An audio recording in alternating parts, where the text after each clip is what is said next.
Fala galera, chapéus de palha aqui, eu sou o Lipe e hoje eu vou trazer pra vocês o review do capítulo 1144 de One Piece, que tem muito detalhe interessante. Tem coisa do Brook, coisa do Gaban, tem uma parada relacionada ao Chrome que tá me deixando verdadeiramente preocupado, tá? Então, te peço encarecidamente para deixar aquele like se você gosta do canal e também gosta de One Piece e se inscrever aqui nele se você ainda não é inscrito, venha fazer parte dessa tripulação. No mais, simbora para esse review.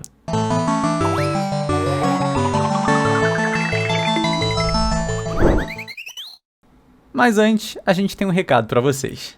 Com o propósito herdado em One Piece, fica claro como cada escolha pode ser vital. E uma escolha pra mim no mês de março se mostrou a mais importante e mais inteligente de todas. Óbvio que eu tô falando da nossa incrível parceria com a Insider. Você quer realmente fazer o seu rico dinheirinho valer? Tomar uma decisão realmente inteligente que vai te beneficiar todos os dias? A resposta tá na Insider.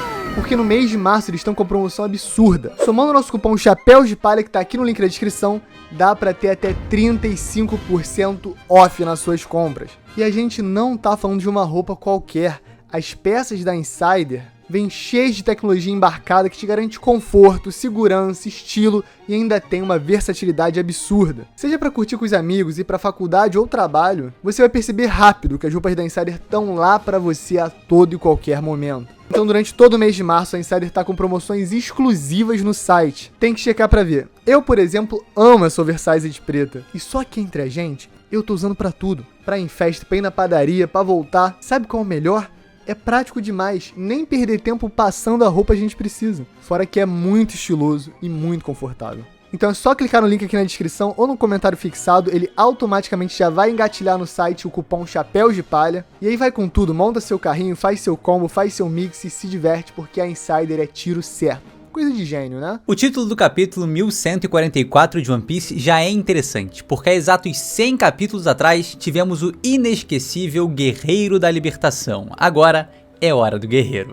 O capítulo se inicia com Frank e Ripley chegando em uma instalação ancestral que de cara me remeteu muito aos robôs do Castelo do Céu dos Estúdios Ghibli, uma obra que claramente inspirou Oda em diversos aspectos em One Piece. Para ver isso de forma bem breve, os poneglyphs são muito semelhantes às pedras do conhecimento. Há uma ilha no céu que ninguém acredita que existe, um grupo de piratas cuja capitã é chamada de mãe e até remete a Big Mom, agentes do governo se opondo diretamente ao protagonista que curiosamente tem a mesma voz do Luffy. Detalhe importante, antes de One Piece ter um anime, Oda disse que queria que a voz do Luffy fosse a mesma do Pazo do Castelo no Céu, mais uma evidência forte que a história inspirou o autor. E assim, Mayumi Tanaka foi escolhida para ser o Luffy. Bom, existem tantas relações que até vale um vídeo exclusivamente dedicado ao tema, e essa instalação, que parece até construída a partir dos restos de um gigantesco robô, também me parece uma inspiração do Oda nas criações de Hayao Miyazaki. E assim como todo filme da Ghibli, protejam as crianças. Agora que a Bonnie tá de volta e os Cavaleiros Sagrados estão atacando o Elbaf, é bom proteger ela, tá? Porque a menina, mano, já tem sofrimento suficiente pra pelo menos 5 reencarnações. Sinceramente, eu acho curioso a Lilith se perder e aleatoriamente parar numa instalação ancestral altamente científica. Na minha cabeça, era muito provável que o Vegapunk já tivesse visitado esse local desde a primeira vez que ele foi a Elbaf. Mas o importante aqui é o seguinte, a Lilith comenta que essa base tem mais ou menos ali uns 3.000 anos. Uma das únicas construções desse universo que datam de tanto tempo atrás, junto da cidade de Shandora, que foi mais ou menos ali há 1.100 anos, e o palácio de Alubarna em Alabasta, que data de 4.000 anos atrás. A impressão que dá é que essa instalação é realmente do primeiro mundo, há muito tempo. Será que ela, na verdade, são os restos de um robô ainda maior e mais antigo que o Emeth? Eu consigo ver só uma base científica ali, tá? Mas o topo realmente me remete muito aos robôs da Laputa. É impossível não relacionar. Teria sido esse robô antigo amigo do Nico original, tal como Joy Boy foi de Emeth e Luffy do Frank, talvez? O que eu acho ainda mais interessante na construção desse cenário é o seguinte, uma base altamente tecnológica, com o Frank e a Lilith Vegapunk juntos. Será que é nesse momento que o nosso carpinteiro favorito vai receber o upgrade que todo mundo esperava que ele fosse receber, ó, ali, no arco de Elbaf? Egghead, né, no caso. Que todo mundo achava que ele ia receber em Egghead, mas vai receber em Elbaf? Eu vejo com bons olhos essa possibilidade, mas tem outra que eu ainda acho mais ousada. Bonnie também tá aí, mas o Kuma permanece oculto na narrativa. Já entendeu o que eu quero dizer? Tecnologia avançada, mais Vegapunk Lilith, mais Frank que se sente em débito com o Kuma por ter salvo Sunny, igual a restauração do homem mais bondoso que já existiu nesse planeta. Os elementos estão aí, o amor no coração desse homem ainda vive. Resta sua consciência, nem que seja por um lampejo, voltar à tona e finalmente poder olhar novamente nos olhos de sua filha. E como Nick é uma figura central na relação dos dois, também fiquei pensando que caso Luffy chegue perto da região e entre na quinta marcha, algum mecanismo pode ser acionado devido aos tambores da libertação, tal como aconteceu com Emeth. E se a gente for um pouco mais longe, tanto na imaginação quanto na referência, no Castelo do Céu, a Ashita, tem um pingente especial que desperta a tecnologia antiga, desperta os robôs antigos. Será que o colar que o Kuma deu de presente para Bonnie pode finalmente ter alguma funcionalidade narrativa? Vale notar que o formato dele é exatamente o símbolo do Sol que está 100% conectado à energia desse planeta e ao próprio Nika também como fonte de combustível para o funcionamento de Emeth. Acho que seria uma referência muito clara e plausível para o Oda usar, mas acredite se quiser, ainda tem outra possibilidade que é menos fantasiosa, menos interessante, mas verdadeiramente mais prática. Para atrapalhar toda a conversa, o pior pesadelo que poderia aparecer na Árvore Adão se faz presente. Uma tempestade carregada de raios. Simplesmente o pior inimigo de Elbaf devido à quantidade de galhos que ela possui.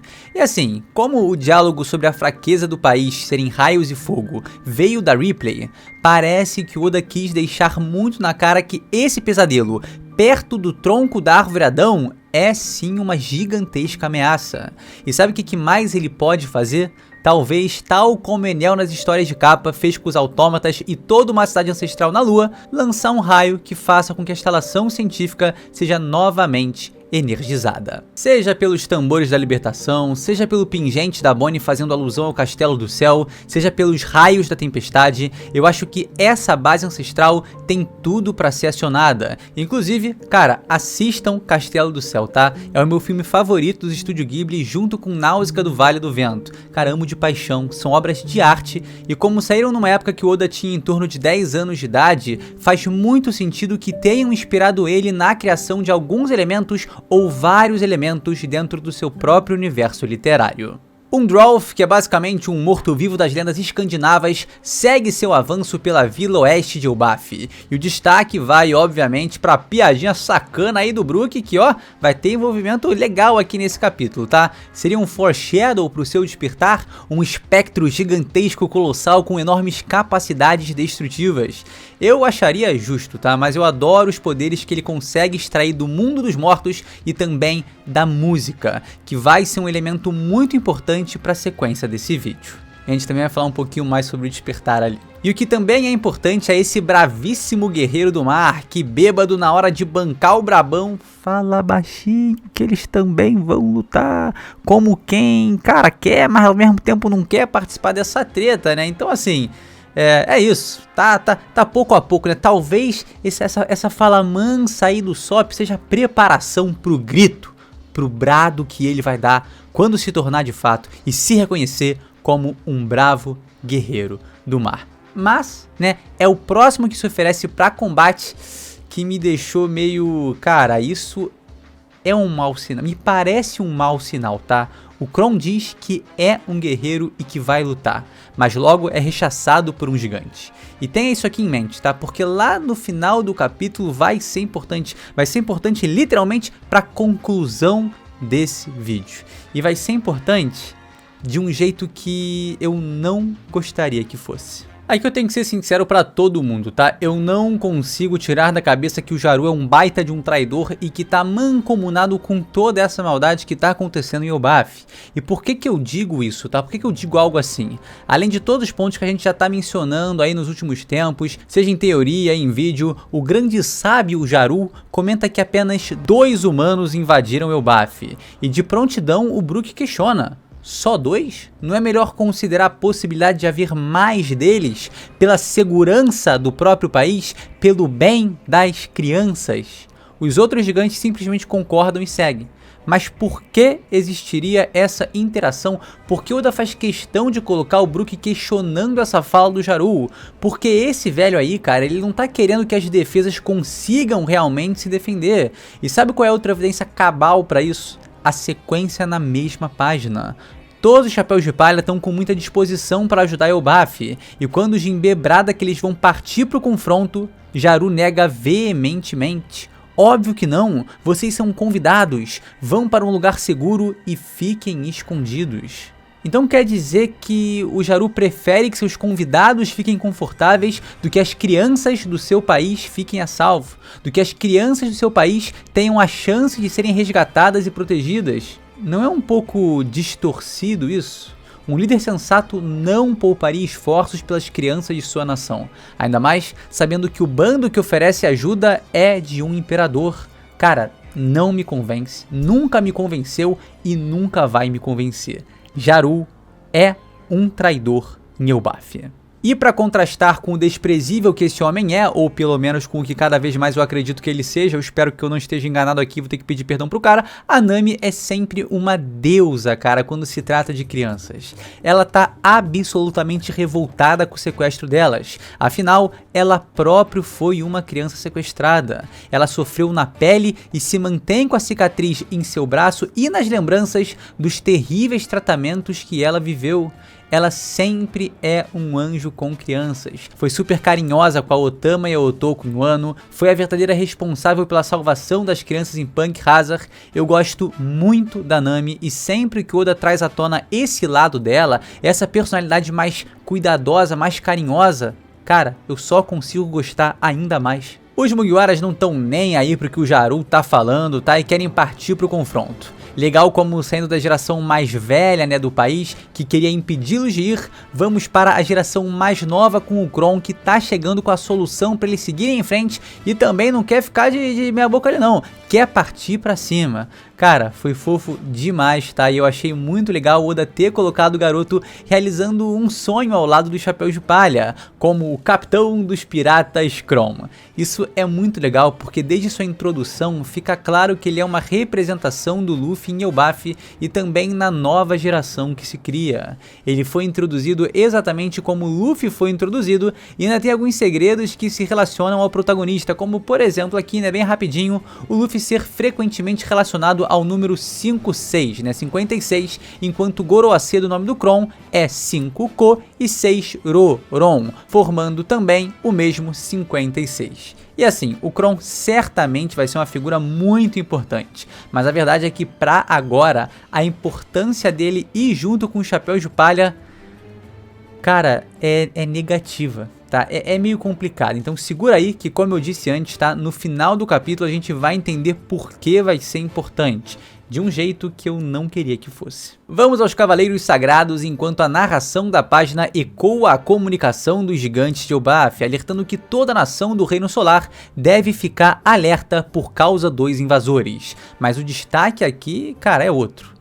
A sospeitosa Gunko tá com um headphone boladão, que na verdade é um Tone Dial, igual a gente já viu no show do Brook em Sabaody, com o empresário dele, o Sakrin, falando que o Soul King já tinha vendido vários TDs. Mas na real, essa tecnologia é apresentada pra gente lá em Skypiea com o Pagaia e a Cones, algo que Oda fez questão de explicar pra gente no SBS do volume 64. Então se liga aí nessa passagem. O leitor perguntou o seguinte: no capítulo 598, dizem que as vendas do TD do Soul King estão no topo. Mas o que é TD? Algo como os CDs nesse mundo? Estou curioso.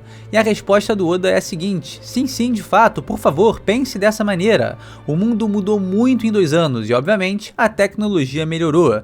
TD significa Tone Dial, a concha que grava e salva o som. As pessoas conseguiram obter e melhorar isso. Eles são vendidos em pares e junto com fones de ouvido e aparelhos de som, então é possível curtir as músicas. Eu tenho alguma desconfiança que foi o próprio Vegapunk que criou isso aí, tá? Mas enfim, em relação ao TD é o seguinte: TD é basicamente a patente, né? É um headphone no fim das contas. Mas o que surpreende é a música dessa gente. For the New World. A Gunko tá ouvindo New World, nada mais nada menos que um dos grandes sucessos do nosso ídolo Soul King.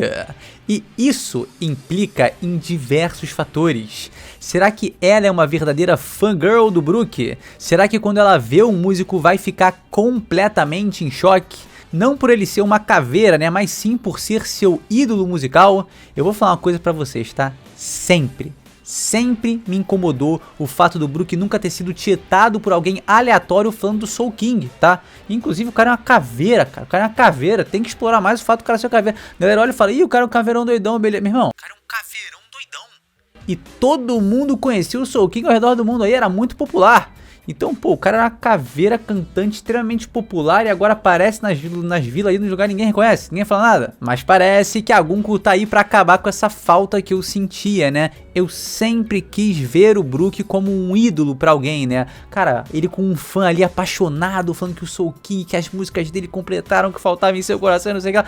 É isso, tá? Eu acho que a Gunko pode cumprir esse papel. E eu espero de verdade que essa hora aí, cara, do Brook aparecer com uma fangirl ali, cara, tenha chegado.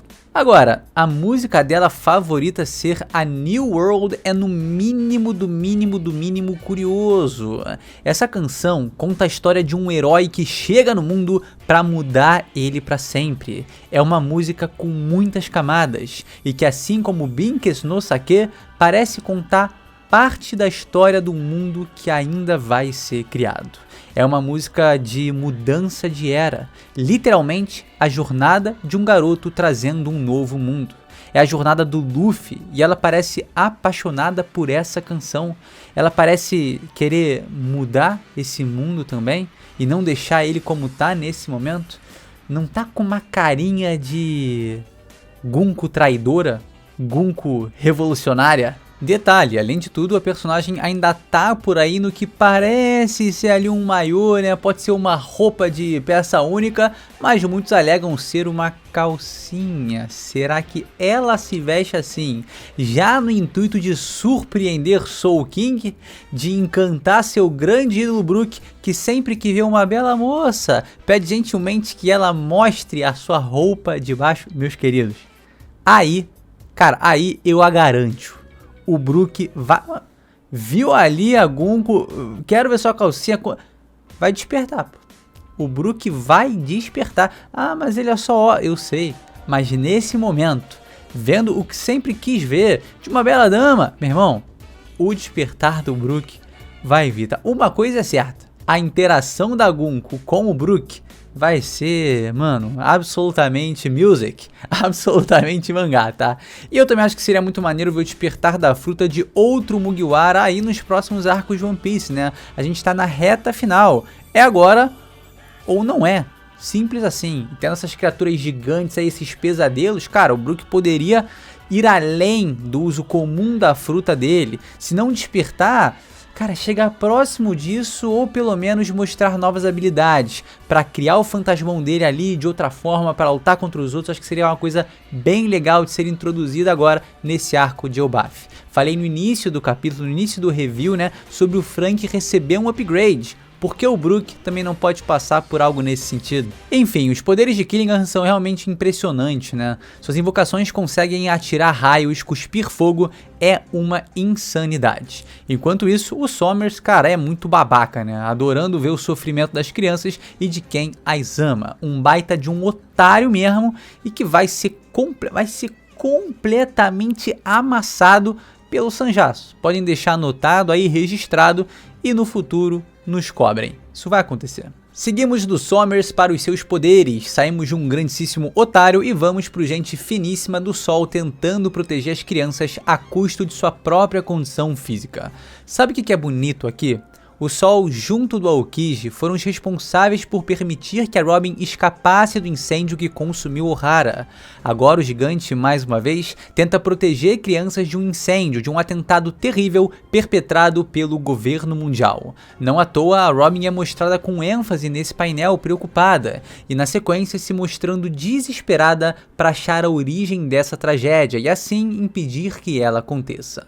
O importante é que o Sol dá um jeito de lidar com o avanço das crianças, mas simplesmente um Fenrir colossal aparece para dificultar toda a situação. Sabe o que eu acharia espetacular aqui, cara? Duas coisas. Primeiro, que o Chopper entrasse no Monster Point e enfrentasse o Fenrir na porrada, tá? Monstro contra monstro. O nosso Chopperino também tá precisando de um destaque, né? Eu acho que até então ele é o menos encaixado nesse arco. Todo mundo aí tá bem localizado, tá fazendo seu papel, tá tendo importância ali de fato, né? E ele tá seguindo a Robin ali, lendo uns livros de medicina, como ele faz em todo o arco.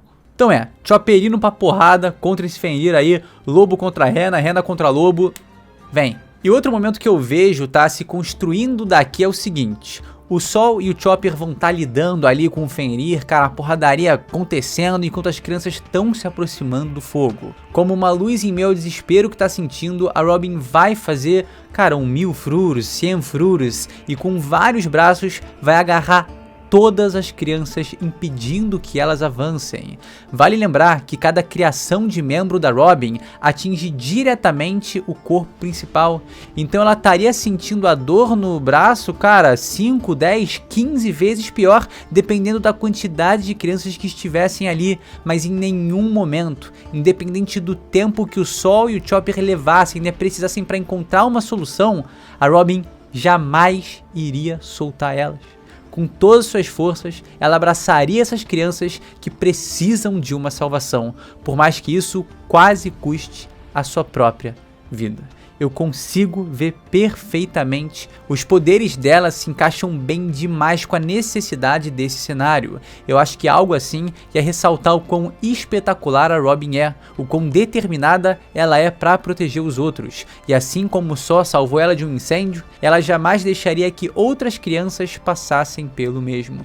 Então eu acho que os poderes dela, com a determinação que a personagem possui, vão ser o necessário ali pra gente ter um momento muito épico, né? Muito bonito, dela se sacrificando, sentindo muita dor ao abraçar as crianças com vários braços que ela vai criar, mas vai sentir diretamente na própria pele. Acho forte, acho bonito, significativo e, cara, os elementos estão aí. É só o Oda querer. O capítulo se encaminha para o fim com a presença monstruosa de um fantasma cabuloso de cartolinha e o Nidhogg, um dragão da mitologia nórdica conhecido por roer as raízes da árvore do mundo, da Yggdrasil. Então faz muito sentido uma criança temer esse tipo de criatura, afinal, todas as vilas de Elbaf são sustentadas pela árvore Adão, e a destruição de suas raízes seria a destruição dessa nação. E quando os seus cidadãos reconhecem que a ameaça é muito maior do que eles podem enfrentar, surgem duas sombras gigantescas voando no horizonte. Dory e Brog se fazem presentes com um poderosíssimo Hakoku Sovereignty, destruindo Nidhogg, o fantasma, e mais um trouxa que tava ali foi de tabela. Os cidadãos de Elbaf ficam esperançosos quando os piratas guerreiros gigantes cruzam os céus com o grande Eric na sua versão Sval. Os dois capitães já estão preparados para o combate, mas a menor figura presente nesse grande navio é a mais ameaçadora de todas. Yasan, o devorador de montanhas Skopjergaban, o braço esquerdo de Gold Roger. Ele tá lá acompanhando os gigantes em sua investida para proteger Elbaf. E de verdade, eu fiquei surpreso com essa aparição. Depois do capítulo 1140, tá, onde ele se despede dos chapéus de palha, me deu o entendimento de que ele deixaria que toda a resolução da trama em Elbaf fosse feita sem a sua interferência, mas parece que o amor falou mais alto, não é mesmo? Parece que ele ficou ali talvez um pouco preocupado com o seu filho Kron, porque eles estão atacando as crianças, e foi isso aí que me deixou um pouco encucado. O Skopjergaban é um monstro, pô. É um cara que, se somar ao Luffy, ao Zoro e ao Sanji, cara, ele resolve essa treta com os Cavaleiros Sagrados em 1 segundo. Então, de duas uma.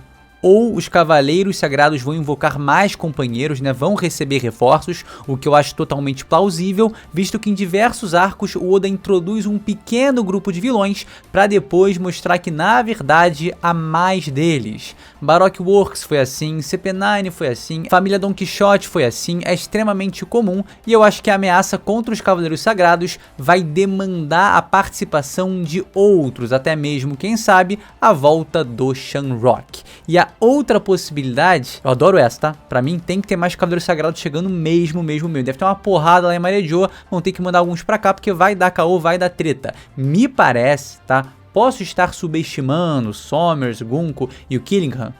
Cara, eu acho que não. Eu acho que eu não tô subestimando, não. Eu acho que eu tô valorizando o Sanji, o Zoro, o Jinbe, o Luffy, o Chopper Gaban, Dory e Brog. Parece que os Cavaleiros Sagrados, eles estão mais realmente trabalhando com reféns, né? Estão mais trabalhando assim para poder ter uma segurança para si próprio. Porque se fosse frente a frente ali, irmão, esquece. Ia dar um problema histórico. Então eu acho que a convocação de mais Cavaleiros Sagrados é algo que Oda ainda vai trabalhar no arco de Elbaf. E a outra possibilidade é que eu não gosto muito, tá? Mas eu entendo que possa ser exatamente esse o modus operandi dos canalhas Cavaleiros Sagrados. E assim, a gente teve essa menção agora, né? Esse navio é praticamente invencível com o Chopper Gaban. Só que, por que mais uma vez o Oda estaria ressaltando isso dessa maneira? Pra gente já estava muito óbvio. Só que a fala, o momento, fechamento de capítulo, a colocação, levanta aquela bandeirinha de opa, será que é invencível mesmo? O Kron acabou de deixar a Vila Oeste em direção ao conflito com os alvos dos Cavaleiros Sagrados sendo crianças. Monkey D. Dragon uma vez disse que os filhos são o grande ponto fraco de seus pais. Em um ano tivemos uma resolução duríssima envolvendo Oden e Kaido num conflito onde o samurai levava vantagem, mas devido à suposta presença de Momonosuke, o samurai lendário acabou completamente derrotado e, consequentemente, morto. O Gaban reaparecer do nada. O Kron tá chegando no conflito onde as crianças são o alvo. Se o garoto não tivesse com o chapéu de palha, eu estaria quase convencido de que a presença dele no local ia dar um problemaço, cara, ia dar um problema muito sério. Mas essa construção de cenário, mesmo com os chapéus de palha ali, cara, me gera certa preocupação. O Gaban é um player muito grande, muito forte para ficar livre para enfrentar quem ele quiser enfrentar. Me parece que uma saída boa pro Oda seria usar ali algum artifício que impedisse que ele se envolvesse na batalha. E por tudo que se apresenta até então em Elbaf, o Kron, como um refém dos Cavaleiros Sagrados, seria esse recurso. Meus queridos, esse foi o vídeo, eu espero que você aí tenha gostado, tá? Review do capítulo 1144 de One Piece, que tem nuances, tem detalhes, tem uma projeção muito interessante e eu vejo com muito bons olhos, tá? A construção e o caminho pro arco de Elbaf. Acho que o Oda até então tá mandando muito bem e diferente de alguns questionamentos que ele vinha sofrendo, né? Agora a galera tá falando, tá muito rápido, né? Tá muito acelerado esse arco e realmente tá. Parece que Elbaf não vai ser gigante, né? Parece que vai ser um arco realmente mais curto, mas ao mesmo tempo, nos detalhes, nas nuances, tem muita coisa para explorar. Pensa só naquela instalação científica, pensa no que o Frank pode tirar disso, o painel, a história de Nika, a cultura deles. Eu sinto que vai ter uma resolução meio primária ali, mas depois vai vir outro conflito. E esse outro conflito aí vai dar aquela estendida, né? Mas enfim, tá muito bom, tá muito legal. Eu espero que você tenha gostado, tá? Não esquece daquele like, se inscrever no canal. E a gente se vê, sem sombra de dúvidas, num próximo vídeo. Tamo junto, galera. Valeu!